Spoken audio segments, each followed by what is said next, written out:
মাঠে মাঠে এখন বোরো ধান। বেশিরভাগ জায়গায় বোরো ধান পাকতে 15 থেকে 20 দিন সময় লাগবে। তবে চলনবিল ও হাওর অঞ্চলে এরই মধ্যে ধান কাটার উৎসব শুরু হয়েছে। চলনবিল এলাকায় এবারও বোরো আবাদের লক্ষ্যমাত্রা নির্ধারণ করা হয়েছে 36,000 হেক্টর, আর হাওরে লক্ষ্যমাত্রা 2,23,1100 হেক্টর। প্রতি বছরের মতো এবারও সরকার কৃষকের কাছ থেকে সরাসরি ধান, চাল, গম কিনবে। সচিবালয়ে খাদ্য পরিকল্পনা ও পরিধারণ কমিটির সভায় এ সিদ্ধান্ত হয়। এবারও গত বছরের দরেই কিনতে যাচ্ছে সরকার। 36 টাকা কেজি দরে 5 লাখ মেট্রিক টন ধান কেনা হবে, আর 12 লাখ মেট্রিক টন সিদ্ধ চাল কেনা হবে প্রতি কেজি 49 টাকা দরে। এছাড়া 1 লাখ মেট্রিক টন আতপ চাল 48 টাকা এবং 50,000 মেট্রিক টন গম 36 টাকা কেজি দরে সংগ্রহের লক্ষ্যমাত্রা নির্ধারণ করা হয়েছে। আগামী 3 মে থেকে শুরু হয়ে 31 আগস্ট পর্যন্ত বোরো ধান ও গম সংগ্রহ করা হবে। অন্যদিকে চাল সংগ্রহ কার্যক্রম চলবে 15 মে থেকে 31 আগস্ট পর্যন্ত। বৈঠক শেষে এক ব্রিফিংয়ে স্বরাষ্ট্রমন্ত্রী বলেন, ওপেন টেন্ডার বা G2G পদ্ধতিতে যুক্তরাষ্ট্র থেকে গম আমদানি করা হবে। দেশে খাদ্য ঘাটতির সংখ্যা নেই বলেও জানান স্বরাষ্ট্রমন্ত্রী। আমাদের যে প্রোডাকশন সেটা কাছাকাছি, আমাদের ঘাটতি নেই।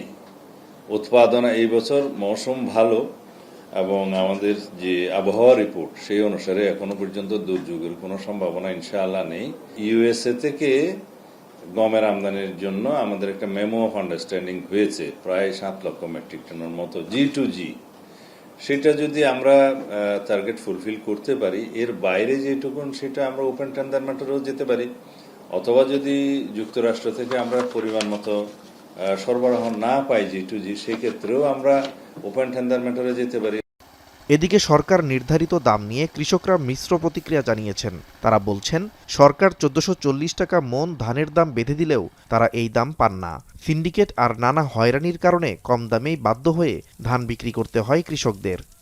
সরকার যে দামটা বেঁধে দিয়েছে সেই দামটাও তো এখন পাচ্ছি না আমরা। যদি এই দামটাও পাওয়া যেত তাও কোন রকম নিম্নতম খরচার টাকাটা হয়তো তো লাভ না হইলেও 1440 টাকা দিলে কি হবে? আমরা তো কৃষককে দিতে পারি না, কারণ পার্টির প্রভাবের লাই, দলের প্রভাবের লাই, নেতা কর্মীর লাই। ন্যায্য মূল্য প্রাপ্তিতে ইউনিয়ন পর্যায়ে ক্রয় সেন্টার খোলার দাবি কৃষকের। আমার কাছে কোনো সরকারি কোনো মানুষ আয় না।